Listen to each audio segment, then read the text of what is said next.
পত্নীকেন্দ্ৰিক যিটো আলোচনা এইটোৱে এটা অতি স্থূল মানসিকতা প্ৰকাশ কৰিছে যি এই বিষয়ত একো ক'ব নোখোজো কাৰণ গোটেই বিধানসভাখনত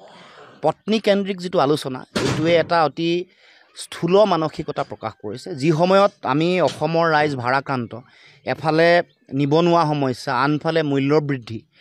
আমাৰ সাধাৰণ জনগণে খোৱা বোৱা সামগ্ৰী যিবোৰ চাউল দাইল মিঠাতেল নিমখ হালধি পিঁয়াজ এইবোৰৰ এনেকুৱা দাম বাঢ়িছে 220% দাম বাঢ়িছে ঘৰ বন্ধা সামগ্ৰী কৰ কাটল বঢ়াই দিছে মাটিৰ খাজানা 5 গুণ বাঢ়িলে আৰু মিউনিচিপালিটি টেক্স বাঢ়িছে 1.5 লাখ কোটি টকা চৰকাৰখন ধাৰুৱা এনেকুৱা সময়ত চৰকাৰে সিৰিয়াছ কথাবোৰত আলোচনা নকৰে যিবোৰ খুব মৌলিক সমস্যা সাধাৰণ মানুহৰ এই সমস্যাবোৰ আলোচনা নকৰি কাৰোবাৰ পত্নী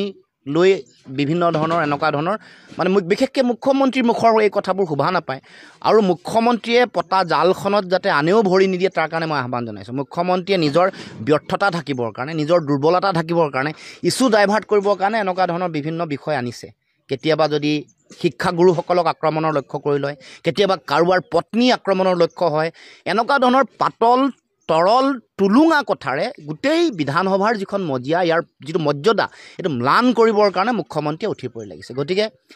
জনপ্ৰতিনিধিৰ দায়িত্ব যাতে তেওঁলোকে এই পতা জালখনত যাতে ভৰি নিদিয়ে আৰু মই মোৰ সম্পৰ্কত যিটো আহ্বান আহিছে মই এইটো এনেও জানে যে জন্ম মৃত্যু আৰু বিবাহ এইটো কেতিয়াও